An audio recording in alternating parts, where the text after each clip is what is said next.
คุณเคยเจอเหตุการณ์แบบนี้ไหมครับหลังจากเลิกงานหรือออกกำลังกายเสร็จคุณเดินแวะร้านสะดวกซื้อหรือรถเข็นปากซอยเพื่อหาเครื่องดื่มเติมโปรตีนให้ร่างกายสักหน่อยและสายตาก็ไปสะดุดกับน้ำเต้าหู้เย็นๆสักขวดหรือแบบถุงร้อนๆหอมกรุ่นเพราะมันทั้งอร่อยดื่มง่ายสบายท้องแถมราคาก็เป็นมิตรกับกระเป๋าสตางค์แบบสุดๆแต่พอคุณเริ่มดื่มมันเป็นประจำทุกวันจู่ๆก็มีเพื่อนสนิทหรือคนรอบข้างเดินมาทักด้วยความหวังดีปนหยอกล้อว่าดื่มน้ำเต้าหู้เยอะๆระวังนะระวังฮอร์โมนเพศหญิงจะพุ่งปรี๊ดระวังหน้าอกจะแหลมขึ้นมาเหมือนผู้หญิงนะหรือหนักเข้าหน่อยก็ขู่ว่าความเป็นชายจะหดหายไปเลยคำทักท้วงเหล่านี้มักจะทำให้ผู้ชายหลายคนชะงักและเกิดความลังเลใจจากที่กำลังดูดน้ำเต้าหู้เพลินๆก็อาจจะเริ่มรู้สึกระแวงว่าเอ๊ะหรือว่าของดีและถูกแบบนี้มันจะซ่อนภัยเงียบเอาไว้จริงๆตกลงแล้วน้ำสีขาวขุ่นที่สกัดมาจากถั่วเหลืองแก้วนี้มันคือยาวิเศษสำหรับคนรักสุขภาพหรือเป็นยาเปลี่ยนฮอร์โมนกันแน่วันนี้เราจะมาค่อยๆแกะรอยและไขรหัสสิ่งที่เกิดขึ้นในร่างกายเมื่อผู้ชายอย่างเราๆดื่มน้ำเต้าหู้เข้าไปครับเรื่องราวความสับสนทั้งหมดนี้มันมีจุดเริ่มต้นมาจากสารประกอบธรรมชาติชนิดหนึ่งที่ซ่อนตัวอยู่ในถั่วเหลืองสารตัวนี้มีชื่อทางวิทยาศาสตร์ว่าไฟโตเอสโตรเจนคำนี้อาจจะฟังดูเป็นวิชาการสักหน่อยแต่ถ้าเราลองแยกคำออกมาดูเราจะเข้าใจต้นตอของความเชื่อนี้ได้ทันทีครับคำว่าไฟโตในภาษากรีกแปลว่าพืชส่วนเอสโตรเจนก็คือชื่อของฮอร์โมนเพศหญิงที่เราคุ้นเคยกันดีพอเอาสองคำนี้มารวมกันมันก็เลยแปลตรงตัวได้ว่าฮอร์โมนเพศหญิงที่มาจากพืชพอได้ยินชื่อแบบนี้ก็ไม่แปลกเลยครับที่คนทั่วไปจะตีความไปว่าถ้าผู้ชายกินฮอร์โมนเพศหญิงจากพืชเข้าไปเยอะๆร่างกายก็ต้องเปลี่ยนไปทางผู้หญิงแน่ๆหน้าอกต้องขยายเสียงต้องเปลี่ยนกล้ามเนื้อต้องหายไปแน่ๆแต่วิทยาศาสตร์ของร่างกายมนุษย์ไม่ได้ทำงานแบบเส้นตรงที่เรียบง่ายขนาดนั้นครับร่างกายของเรามีระบบรักษาความปลอดภัยและระบบคัดกรองที่ซับซ้อนและฉลาดกว่าที่เราคิดมากเพื่อจะเข้าใจเรื่องนี้ให้เห็นภาพชัดเจนที่สุดผมอยากให้คุณลองจินตนาการว่าเซลล์ต่างๆในร่างกายของเราเปรียบเสมือนบ้านหลายๆหลังแต่ละหลังจะมีแม่กุญแจติดอยู่ที่ประตูแม่กุญแจเหล่านี้เราเรียกว่าตัวรับฮอร์โมนหรือรีเซปเตอร์ซึ่งรอให้ลูกกุญแจที่ถูกต้องมาไขเพื่อเปิดสวิตช์สั่งงานต่างๆในเซลล์ในร่างกายของผู้หญิงจะมีลูกกุญแจตัวจริงที่ชื่อว่าฮอร์โมนเอสโตรเจนซึ่งร่างกายสร้างขึ้นมาเองลูกกุญแจตัวจริงนี้ถูกออกแบบมาอย่างสมบูรณ์แบบมันเสียบเข้าไปในรูแม่กุญแจของเซลล์ในร่างกายเราปุ๊บบิดคลิกเดียวประตูก็เปิดออกอย่างกว้างขวางสั่งการให้ร่างกายแสดงลักษณะของเพศหญิงออกมาได้อย่างเต็มที่ไม่ว่าจะเป็นการสะสมไขมันที่หน้าอกการมีผิวพรรณที่ละเอียดหรือการควบคุมรอบเดือนทีนี้เรากลับมามองที่ไฟโตเอสโตรเจนที่อยู่ในน้ำเต้าหู้กันบ้างครับเมื่อเราดื่มน้ำเต้าหู้เข้าไปมันจะเดินทางผ่านกระเพาะอาหารเข้าสู่ลำไส้และถูกดูดซึมเข้าสู่กระแสเลือดสารไฟโตเอสโตรเจนเหล่านี้ก็คือลูกกุญแจเหมือนกันครับรูปร่างหน้าตาของมันมีความคล้ายคลึงกับลูกกุญแจเอสโตรเจนตัวจริงของมนุษย์มากคล้ายจนสามารถเสียบเข้าไปในรูแม่กุญแจของเซลล์ในร่างกายเราได้แต่ความลับที่ธรรมชาติซ่อนไว้ก็คือแม้ว่าไฟโตเอสโตรเจนจะเสียบเข้าแม่กุญแจได้แต่มันเป็นเหมือนลูกกุญแจก๊อปปี้เกรด B หรือกุญแจขึ้นสนิมครับมันไม่ได้ถูกสร้างมาให้พอดีเป๊ะ 100% พอเสียบเข้าไปแล้วมันไขได้ฝืดมากต้องออกแรงบิดอยู่นานแถมเปิดประตูได้แค่แง้มๆเล็กน้อยเท่านั้นไม่สามารถเปิดกว้างได้เหมือนลูกกุญแจตัวจริงในทางวิทยาศาสตร์มีการประเมินว่าฤทธิ์ของไฟโตเอสโตรเจนจากพืชนั้น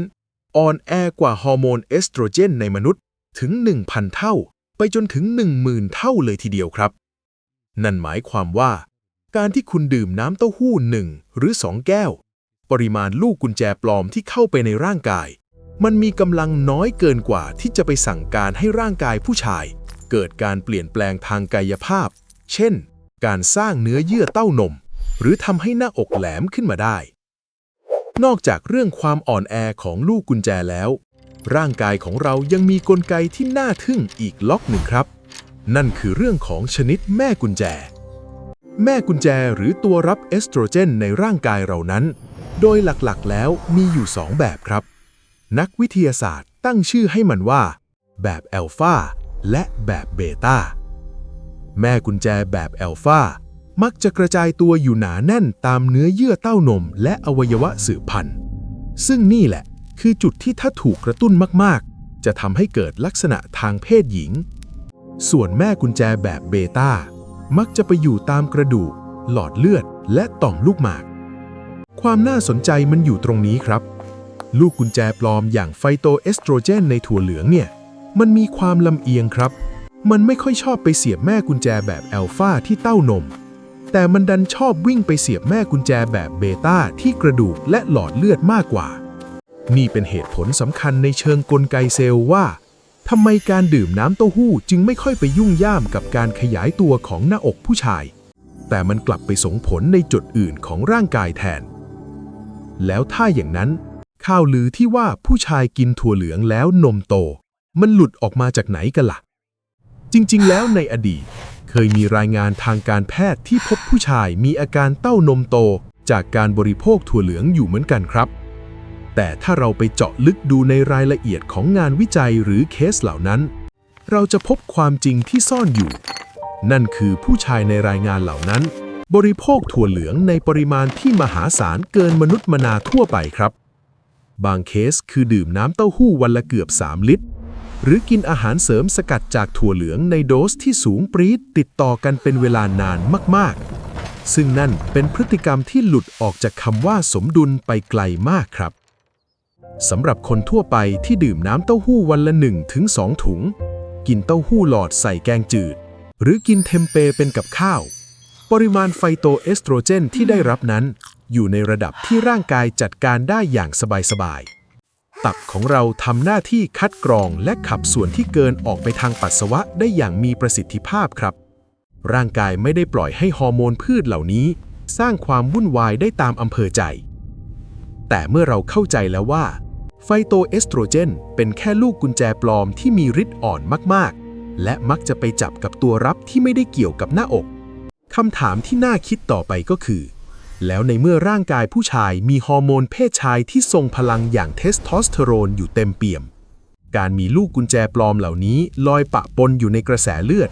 มันจะทำให้เกิดการแย่งชิงพื้นที่หรือไปกดทับการทำงานของความเป็นชายอย่างที่หลายคนกังวลหรือไม่เพื่อให้เห็นภาพที่ชัดเจนที่สุดผมอยากให้คุณลองนึกภาพว่า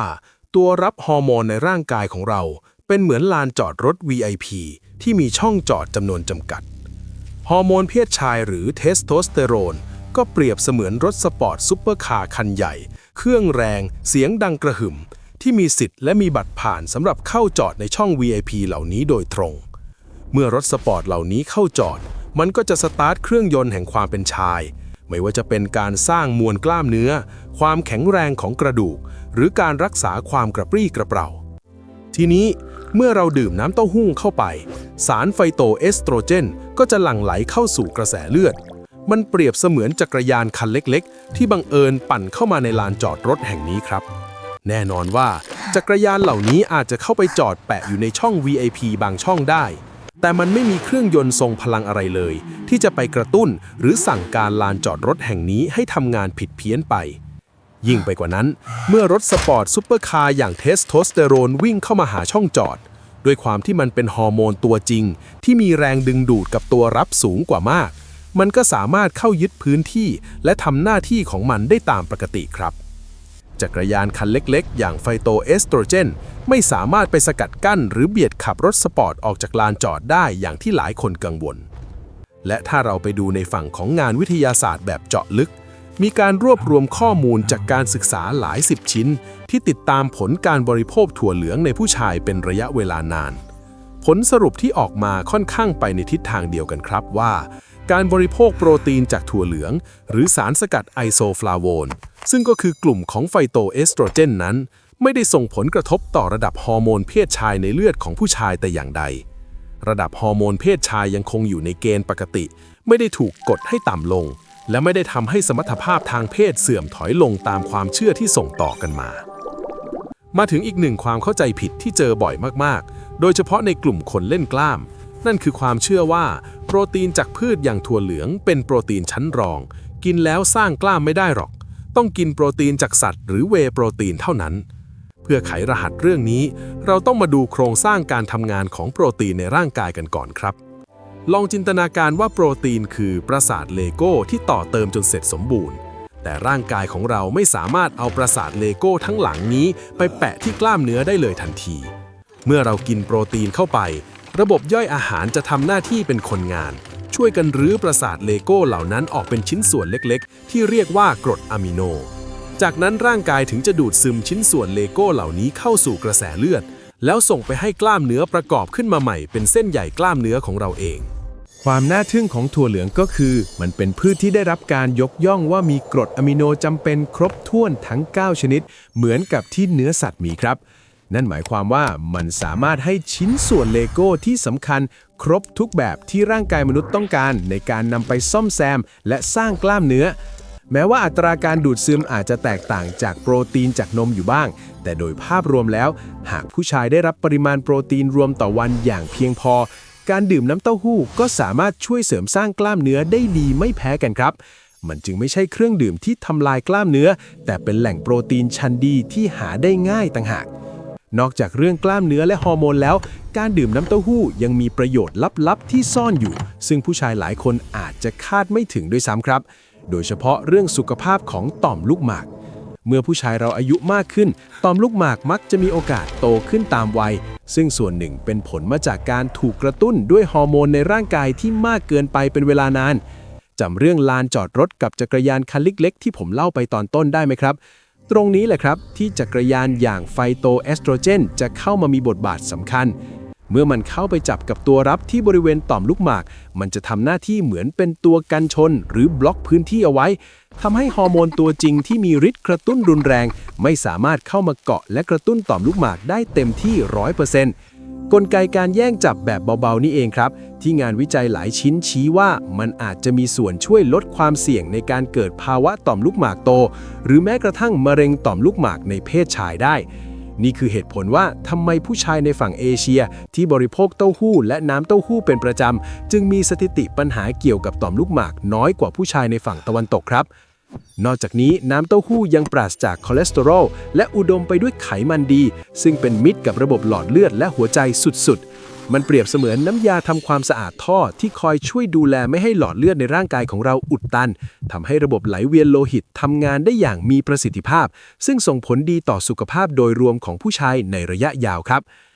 สรุปแล้วการไขรหัสร่างกายมนุษย์ในเรื่องนี้ทำให้เราเห็นว่าธรรมชาติออกแบบกลไกของร่างกายมาอย่างชาญฉลาดและรัดกุมมากไฟโตเอสโตรเจนในน้ำเต้าหู้ไม่ใช่ยาวิเศษที่จะมาเปลี่ยนโครงสร้างเพศของผู้ชายได้ในชั่วข้ามคืนตราบใดที่คุณดื่มมันในปริมาณที่พอดีเช่นวันละ 1-2 แก้วหรือกินเต้าหู้เป็นส่วนหนึ่งของมื้ออาหารปกติร่างกายก็สามารถดึงเอาโปรตีนและไขมันดีไปใช้ประโยชน์ได้เต็มที่โดยที่ตับและระบบขับถ่ายก็สามารถจัดการกับสารส่วนเกินได้อย่างสบายๆครับการกินอาหารให้หลากหลายและสมดุลคือกุญแจสำคัญที่สุดของการมีสุขภาพที่ดีครับอย่าปล่อยให้ความเชื่อผิดๆที่ถูกส่งต่อกันมาทำให้คุณพลาดโอกาสที่จะได้รับสารอาหารดีๆจากธรรมชาติไปอย่างน่าเสียดายครับถ้าคุณชอบการค่อยๆไขรหัสสิ่งที่เกิดขึ้นในร่างกายแบบมีเหตุผลเป็นขั้นเป็นตอนและเข้าใจง่ายแบบนี้ฝากกดติดตามช่องไขรหัสร่างมนุษย์ไว้ด้วยนะครับและถ้าคุณมีเรื่องไหนที่สงสัยหรืออยากรู้ว่าพฤติกรรมอะไรส่งผลกับร่างกายของเราอีกบ้างลองคอมเมนต์บอกกันไว้ด้านล่างได้เลยครับแล้วเราจะมาไขรหัสไปด้วยกันในคลิปต่อๆไปครับ